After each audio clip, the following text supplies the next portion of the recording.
Welcome back to Where Are All My Friends? This week is with Emperor's Night, a band from New Zealand who moved to Los Angeles and started building their following by washing cars in exchange for a follow on Instagram. It is a remarkably cool story. I'm going to keep this intro very, very short because I basically intro it all right in the beginning of the episode. So if you like it, let your friends know, share the episode, follow the podcast, rate the podcast, all that good stuff, and enjoy. Where are all my friends? This is a cool one. We are with Emperor's Night, and man, what an interesting story. This is probably the most interesting story that I have ever done on the podcast, and I think it'll be a little bit of a unique episode because we're literally experiencing this happening in real time on a daily, weekly basis. And that's exactly what I want to talk about and hear about. So Emperor's Night, I met you literally because you were posting on Instagram, or you were printing out flyers saying that you would wash people's cars for free if they followed your band on Instagram. Yes. And that trickle down effect happened where I was working out of race service and you guys came through. I think you'd messaged Andy there. And you ended up washing a bunch of cars at race service. We got to talking and I just thought your story was so cool and so interesting. And in this podcast, like what, you guys have been in LA now for how long? About 10 weeks, I would say. 10 weeks. Okay, wow. So not a lot of time. Not a lot of time. And as I said, this is all kind of happening in real time. And just the idea that you are from New Zealand and you came to LA with this idea, or I mean, I'll let you tell the story, but I just kind of am trying to set up the story for a listener to understand why this is so interesting. That is that I have spoken far too much. Go ahead and introduce yourselves and elaborate. Perfectly set up, Andrew. Thanks for having us on, firstly. We really appreciate it. We're three brothers in the band. I'm Bud. And I'm Anand. And I'm Dion. And we are here, as you say, promoting ourselves by car washing, trying to work out if that's going to work for us. And firstly, I guess it's very encouraging that it's been our response so far. When we started off, we did a little bit of market research with the idea. We took around to some keepers and stuff and showed them and asked what they would think if they got that flyer. And one guy said, "Is this some sort of social experiment?" So perhaps it is. Perhaps we're engaged in some sort of social experiment as well as promoting our band. Well, I guess we should sum up briefly why we did it to you. So when we came to LA, we were looking to obviously promote an EP we put out recently. And online seems such a cluttered space. It's so full right now, particularly with the pandemic. We'd looked into different avenues and so on, and no ideas came to us. Yeah, well, we thought, so let's print a flyer.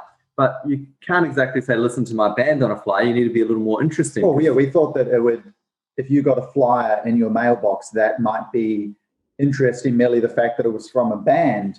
That's true. Because have you ever gotten a flyer from a band before?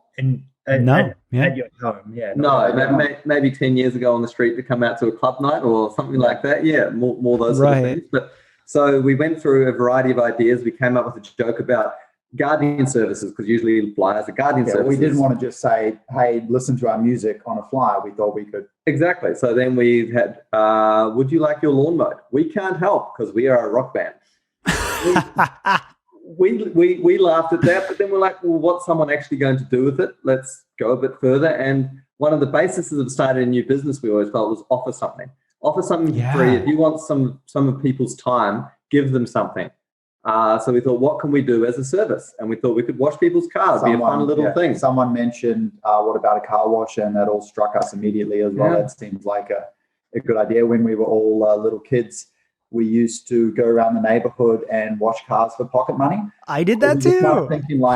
We were like, where do our skills really lie? Like, what service can we provide that we're experts in? I think, so we were riffing on the gardening thing and we were like, what are people actually going to do with this flyer? And then we thought, I remember thinking, we could actually like do their gardens or something in exchange for a follow.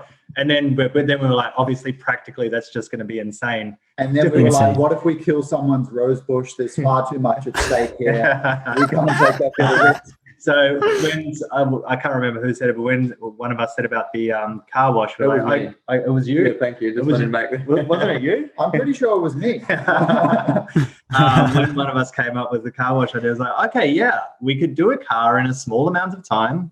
You know, it's something that, you know, it would be unique. Yeah. So we printed 20,000 flyers that said, as you said, want a free car wash? We are a rock band from New Zealand. If you follow us on Instagram, we will wash your car for free. And then we added literally, because it wasn't until we added that people thought we were actually going to do it. Yeah, when we went around doing market research, like we hadn't quite got the wording right. We went into some shops and asked the shopkeepers who were bored, standing around with nothing to do, what they thought. And people took a bit to get the idea. And so we needed to get the wording really simple and so on. And some people were like, surely this isn't real. You're not actually going to wash a car for an Instagram. Right. So we had to add the literally. And people still are like, are you really going to do this? We're like, that's the first thing. Even now that we've got, at least 50, 60 posts. I don't know. Even more, actually, I think. Car washing posts of us doing people's cars in LA. People still message us and say, are you actually going to wash my car? Is this for real? Is this for real? Like, yes. Yeah, I mean, that was the reaction that I got. Like, we were all at race service and we're like, wait, actually, so you just follow them and they wash your car? And they're like, yeah. And it is like, but you said two things that I think were really, really important in doing this that I think are brilliant.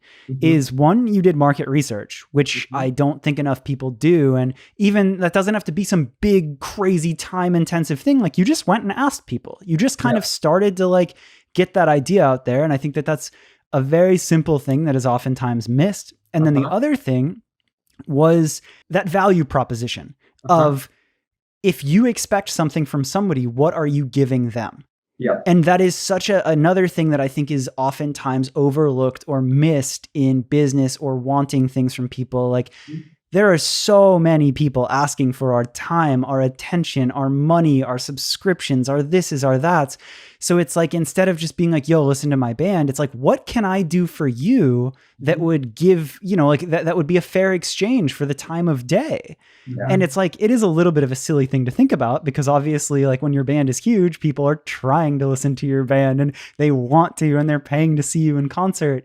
But everybody kind of has to start somewhere. And this whole podcast is about people's come up stories and how people got to where they're at. So in this, I'm like, oh my God, this is like the beginning of that in real time. And I've never done an episode where it's like that, just in the middle of like, is it working? Because this is brilliant. So with having explained that so well, tell me, like, what's it been like on a daily, weekly level? Like, obviously I've watched your guys' Instagram continuously get follows. They're very hard-earned follows. I wonder if you get better engagement. I wonder the types of people that you've met. Obviously you met me and now we're doing a podcast. You're in LA. You've probably met a bunch of other people in entertainment. Like, what's that look like? I think we were pleasantly surprised and almost amazed with the type of response we got immediately. When we first started, we had 142 followers on Instagram. So we had no social media presence. We hadn't put the work, we hadn't done that before. So we now have, I think it is 800 followers. So that's in about 6 weeks. We feel they're generally very high engagement, very interested. There's a lot of positivity and goodwill shared both ways. Because a lot of those people, a good amount of those followers are people that we've actually met in real life. We've had conversations with them. Yeah. They were super welcoming, really friendly, and then followers that might have come from them. So they know this person, and it's still somewhat of a personal contact, even if we haven't met that person. And I think it's safe to say that so far, it's gone a lot better than even we hoped it would. Like, we thought the idea was amusing. We enjoyed it. We thought other people would enjoy it, but people have been so welcoming and giving us their time, as you say. It's really been lovely. And as you say, yes, it's LA. So what are the kind of interesting people you've met? And there's certainly been some of those.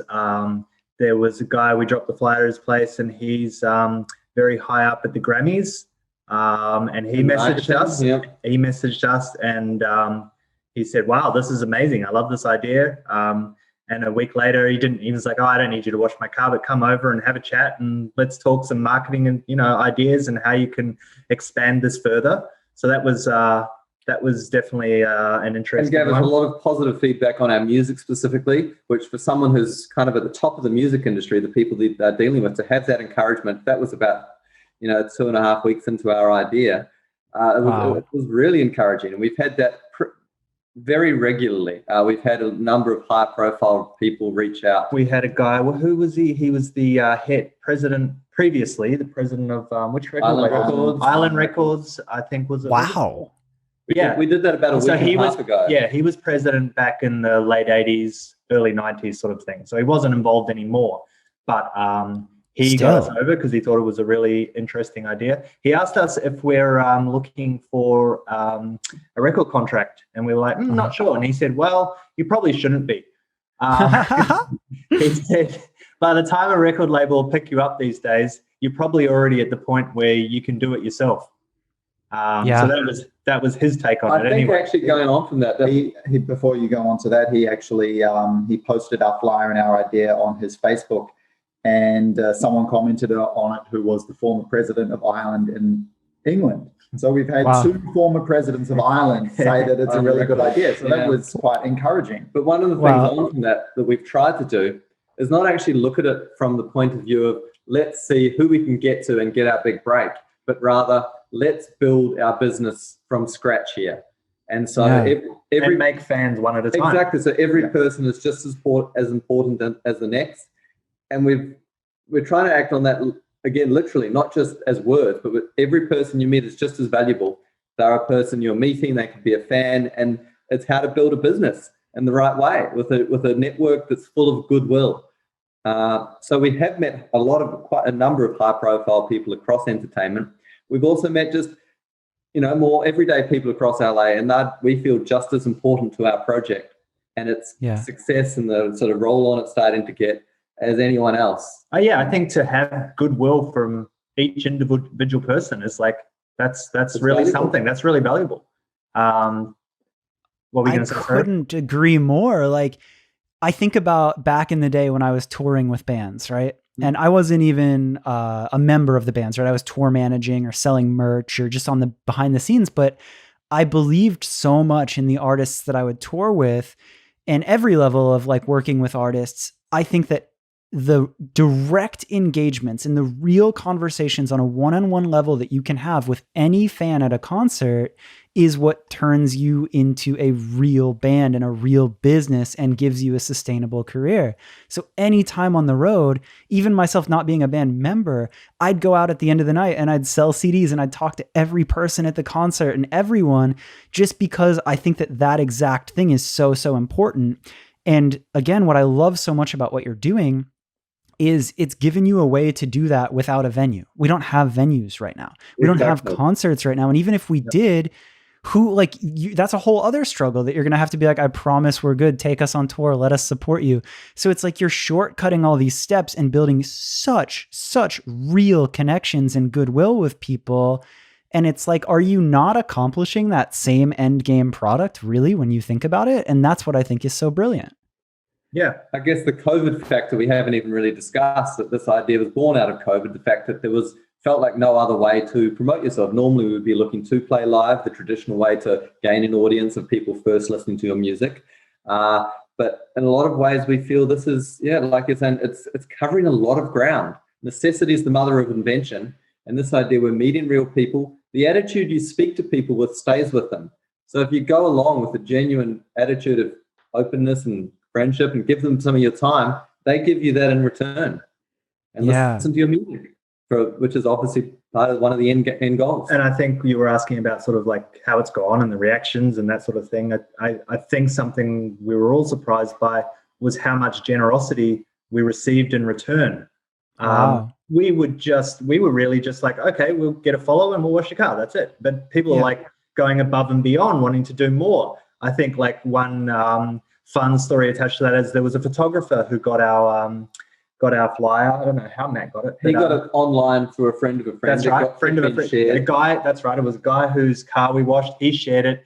A DJ that he knew shared it, and then this photographer came across it. And he said, wow, I love this idea. If you guys come out and wash my car, I'll do a free photo shoot for you. Oh yeah, I saw that, and then he did an entire like a 10-minute vlog post. Yeah, it was really fun, and he put a lot of effort into it, and he actually did it brilliantly. So talking of sort of documenting the story as it goes, that moment a few weeks ago told our story right then, and he put a lot of energy and goodwill way above what we felt we were giving. But he returned it, above and beyond because of what he felt we were prepared to offer. He said, give us a phone call. Bud called him up and said, hey, Matt, it's Bud and blah, blah, blah, and had a chat. And then when we played the video that he made, that whole phone call was on the video. Yeah. I was like, luckily I came across okay in that phone call. I had no idea I was on video. He's got his face there having a chat and laughing while he's speaking to me for the first time. Right. Yeah. I saw that. I watched that video. That's so crazy. And you're right. He did such a great job. And he was like a very professional photographer. And he got you those amazing promo photos. Like, that's really cool. And did that vlog that directly promotes everything you're doing. And he did all that in exchange for a car wash. I think we got. I think we might have got the better end of the deal on that. Yeah. Well, I think also it's just so crazy, right? It's like in LA specifically, at least myself, like I feel like it's so much of like what people can take from you. So when somebody comes to you and offers like a kind gesture or like goes above and beyond, it's just like a random act of kindness. You're like, it's genuinely off-putting, not in a bad way, but like it just catches you off guard where you're like, what? Wait, there's like, an element of suspicion. What? If it sounds too good to be true, it probably is. So we've a recent question we've had actually from generally a few older people have sort of asked, wait, what does this do for your career? Why are you offering this? What's the benefit of it? And I guess they don't really explain they don't really understand the value of social media and even, the goodwill that's sort of coming along with it. But it's creating an unusual story, and we're giving something and people are giving back so much, their time. It definitely feels like we're part of an adventure. That's kind of bigger than us in a way. Like we're just going along with this adventure and seeing what happens. Right. Like it does feel like this social experiment. Like I have not seen anything quite like this. And that's in 2021 with how much social media has gone on. That's a rare thing to say. Even when we met you, Andy had hit the flyer at his door, I think. Yes, and so he messaged us and said, "I'll come along to this place." Yep. I didn't know about race service.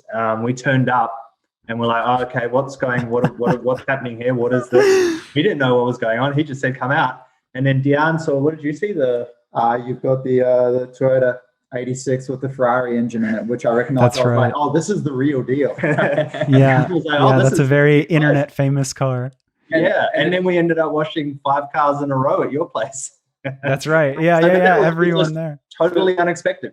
But if we go along from that, what occurred for us even from that moment is true. We played our first show in LA because of contact with you and Race Service. Whoa. So the boys. With Oil Stain? Oil Stain Lab and Dropped Alpha, who are also pretty well known in the motoring industry in LA.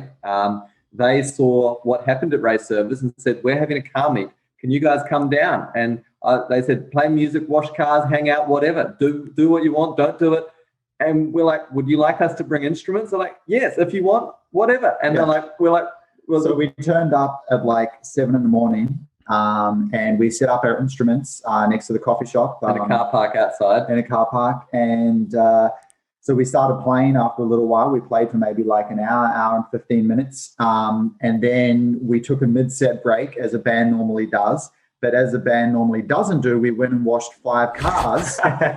And then after that, we went back to playing music. And I don't want to go too far, but I feel like that could be the first time ever that a band has taken a mid-set break to wash some cars. And people were like, what the hell is going on? This is amazing.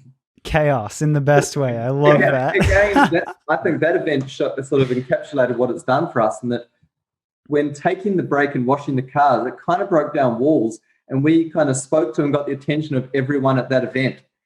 They were like, what's going on? And as they realized what it was, they all felt cheerful and happy, and we had a chat, and everyone really enjoyed the originality and the fact we actually worked hard and washed the cars properly. We didn't just, we tried to incorporate that. And it really encapsulated the response we've got in that moment as well. Yeah, well, it's also like, it just shows that like you're not above things, right? Like I think that there's this weird, maybe ego is the wrong word, but it's like you want to maintain a certain level of image, especially in a city like LA. So the fact that you're like grown dudes and you're just like, yeah, we're not above this. Like, yeah, we're going to wash your car. This is what we said we were going to do. It's like, again, it's this weird, refreshing feeling of like humanizing people and reminding people that it's like, nobody's above anyone. Just like go out, work hard, chase the things you believe in. And I think that that shows that so well in a physical act. Cool. I'm glad you think so. And I really agree, because I've often felt that about music. In some ways, image does go along with it. And people, there's always some aspect of people feeling like they have to try to be something personality-wise. And that kind of all the way they present themselves. Exactly. And it's not necessarily, it doesn't have to be the case. You can be really talented and make really good music without being anything other than a normal person. And you, as you say, being prepared to just work hard and be the same as everyone else, and also an artist. It's, I mean, there are plenty like that, but there's an element of the industry that isn't like that. Yeah, and obviously, as everyone knows, it's to get a chance to play music, which is what you love doing, is a privilege. And you shouldn't be afraid to work for that privilege of getting people to listen to your music and support you. Yeah. Okay. Well, that's a perfect segue to this next kind of piece that I wanted to ask about. Is it is a privilege, but here we are in this day and age where, like, if you chase your dream hard enough and work hard enough and have a good enough product, like, it's a very real chance that you can live off of that, which is amazing. It's magic. However, here you are currently talking to me in an Airbnb that you're renting all the way from New Zealand, grown adults, brothers. Like, I have to wonder, like, that's a huge jump. That's a huge leap of faith. Like, I would have to imagine that you had careers or jobs back home. You have some amount of family. Like, damn, did you take a leap? Like, how long are you going to be able to keep this going? What did life look like before this? Like, I just like, that's crazy. That's crazy that you're doing this on a daily level and you like really took that jump. How are you surviving? How long can you do this? Where are you living in LA? Like, what's the bigger picture that you think about? How long does this go? Well, I guess the beginning of the story. Yeah, good questions. Let's go into the beginning of the story would be when we got a 21 song set together. We were living in Australia at the time. This is the end of 2019. We were living in a small beachside town in Australia. Yeah, a lot of New Zealanders end up living in Australia, so it's quite common for New Zealanders to be in Australia. We got a 21 song set together, and we're like, okay, we need to really start doing this properly as a band. Previously to that, we'd been working in restaurants, restaurant managers, etc. Yeah, good, fairly high-end restaurants we'd managed. So we had, so it was a job career kind of thing. But we always had music, like with three brothers, so we grew up with music together, and we always had music as an idea that we would, pursue. But I think once we got all those songs together and like, we need to be playing this live, and we were living in a small town, so we needed to go somewhere bigger. So it was either, this is the end of 2019, it was either we go to Melbourne or else North America. And we're like, let's take the bigger step. Let's go to North America. So we sold up everything in Australia, and we started off in Toronto. And we had some contacts there, so we started playing shows. Starting off with building a fan base with the live music that we had, the live set we had, our original songs. That was the beginning of the fan base for us that we were starting. And then very soon into us arriving there, COVID hit. And all the shows that we booked, that we booked got shut down. It's a good part of the adventure story, because as he said, we sold everything where we were living. Yes, I don't know if they mentioned it, but we sold everything. We were like, we're doing this. We're making it. Normally, non-COVID times is like, okay, that's a big jump, but you're still, you're doing it. And then when we went to Canada and everything got shut down, it's like, well, this was not the plan at all. Oh my God. And so we were part of it. The second part of that was also, as far as supporting ourselves at that point, we were also working in restaurants, because, of course, Toronto has an excellent restaurant scene. And that's not there either. And also restaurants get shut down. So our entire game plan is now dead in the water. But we were not to be easily deterred, having made this step. So we did have the option. We could have gone back home to Australia at the very beginning of it, but we were like, we've sold everything. We committed. It was only a few months ago that we'd arrived. So we actually spent the better part, basically a whole year working as movers. So like residential and commercial movers. We got we found we were lucky to have work, but being willing to work hard. It was one of the few essential services that still went through the. We found it was quite easy for us to work hard and get jobs in that, and so we worked pretty much 7 days a week through the Canadian winter in Toronto. It kind of puts like washing cars and people saying, working hard washing cars in perspective for us, because we had no other options really. We were lifting sofa beds up ice-covered stairs when it's like 5 or 10 degrees outside. And, people do harder jobs than that, but it's also a somewhat tough job sometimes. So washing a car in the LA sunshine and getting to chat to people does not feel like hard work. And so part of it was that we at that time, we got a lot of work doing that, and we just worked as much as possible. I think there were a couple of months we had 2 days off, for example. We just worked constantly. So we were doing 12-hour days regularly, some 15, and the longest we did was a 19-hour day. That was on the back of doing 17 days straight. So we were prepared to work. So we were working hard. And so you ask about like how long we can carry on with this idea. Because there was nothing open and nothing else to do except work because of COVID. So we just worked and managed to save enough money. We're in a position now where we can do this. Set ourselves up for this push. Yeah. Holy crap. And I mean, I guess too, if anything, like if you run out of funds, it's not like you can't move stuff in LA. And it's not like you don't have valuable skills that you can pick up and apply for however long you need to. That's it.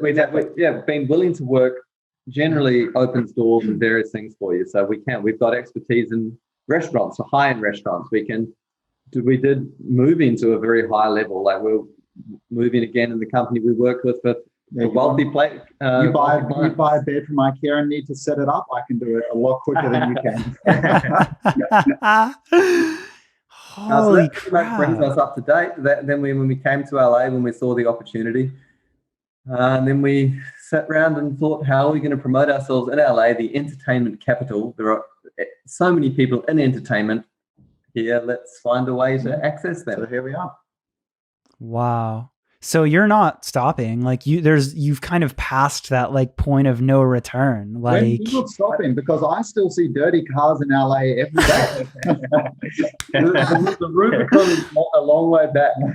Yes, but we've passed the point of no return, and things are opening up musically for us as well.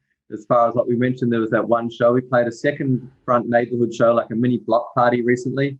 And that went really well again on a Sunday afternoon in the LA sunshine. People loved hearing live music again, and we've got a number of other people talking about getting us to play live in a similar fashion and a safe outdoor COVID way. Even venues are starting to be able to open up at small capacities, and even before that, people can safely gather outdoors on the street, in driveways, that sort of thing. So yeah, we're getting a few offers for that as possible. All the benefits of the work we've put in over the last 6 weeks car washing are coming back, as far as we're starting to know quite a lot of people and contacts who want to see us play and help us play, which is obviously one of the main goals with us as a band. So in real time, as best as we could say, it's working. Yes. Yeah. Definitely. We see a light at the end of the tunnel, as it were, to a path to a sustainable career for ourselves. We feel like we are building that, and it is happening. Which is a nice so feeling. Crazy.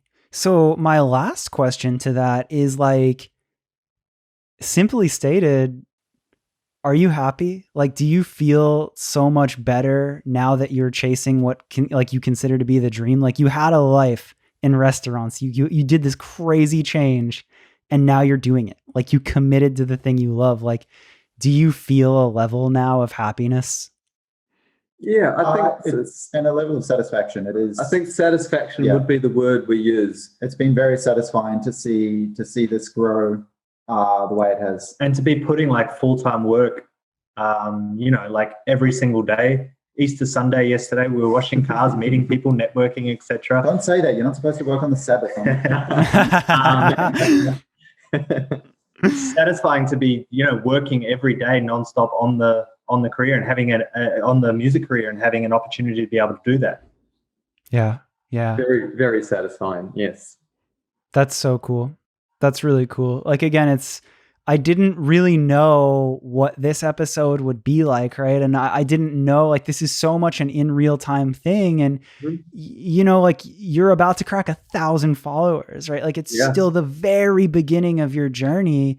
Yeah. But that's what I thought was so interesting. And to just talk about this so candidly and to hear it right now, it's like, how often do you get this story happening in real time?